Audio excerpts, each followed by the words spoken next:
जब बीबी हलीमा बीबी आमिना रहमतुल्लाह अलैहा के घर पहुंची तो उन्होंने देखा गोद से नूर फूट रहा था। वो अब्दुल्लाह रजी अल्लाहु अन्हा की निशानी था, जिसकी पेशानी से रोशनी झलकती थी। उसे देखते ही बीबी हलीमा के दिल में बेपनाह मोहब्बत उतर आई। जैसे ही उन्होंने बच्चे को सीने से लगाया, उन्हें महसूस हुआ कि उनके सीने में दूध भर गया है। उनका अपना बच्चा जो रात रात भर रोता था, अब चैन की नींद सो गया। हारिस ने जब अपनी कमजोर ऊंटनी को देखा तो हैरान रह गए। अब उसके थनों से भी दूध निकल रहा था। उन्होंने पिया और ताजगी महसूस की। बीबी आमिना रहमतुल्लाह अलैहा ने अपने लाडले को प्यार से बीबी हलीमा की गोद में दे दिया और बीबी हलीमा ने मुस्कुराकर कहा, हारिस, ये बच्चा तो हमारे लिए रहमत बनकर आया है। जब बीबी हलीमा, हारिस और नन्हे मोहम्मद सल्लल्लाहु अलैहि वसल्लम गांव की ओर लौटे तो जो दुबला गधा कभी सबसे पीछे रहता था, आज सबसे आगे दौड़ रहा था। बाकी औरतें हैरानी से पूछने लगी, बीबी हलीमा, ये वही गधा है जो रास्ते में ठहर ठहर जाता था? बीबी हलीमा मुस्कुराकर बोली, ये सब उस नन्हे मेहमान की बरकत है। गाँव पहुँचते ही उनके घर की हालत बदल गई। जहाँ कभी सूखा था, वहाँ हरियाली उगाई। उनकी बकरियां चरकर लौटती तो पेट भरा होता, जबकि दूसरों की बकरियां खाली पेट वापस आती। लोग पूछते,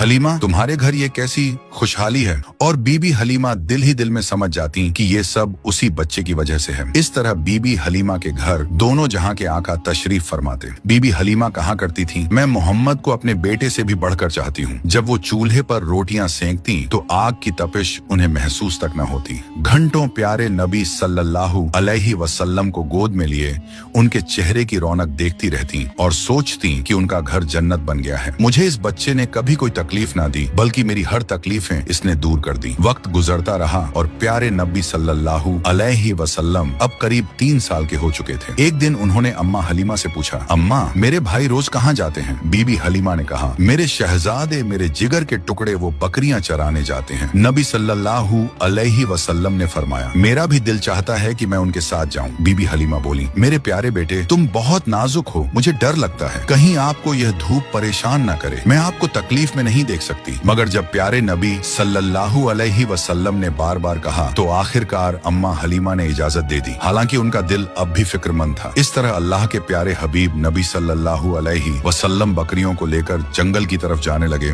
और इसी तरह 4-5 दिन गुजर गए। आगे की कहानी जानने के लिए पार्ट 3 जरूर देखें।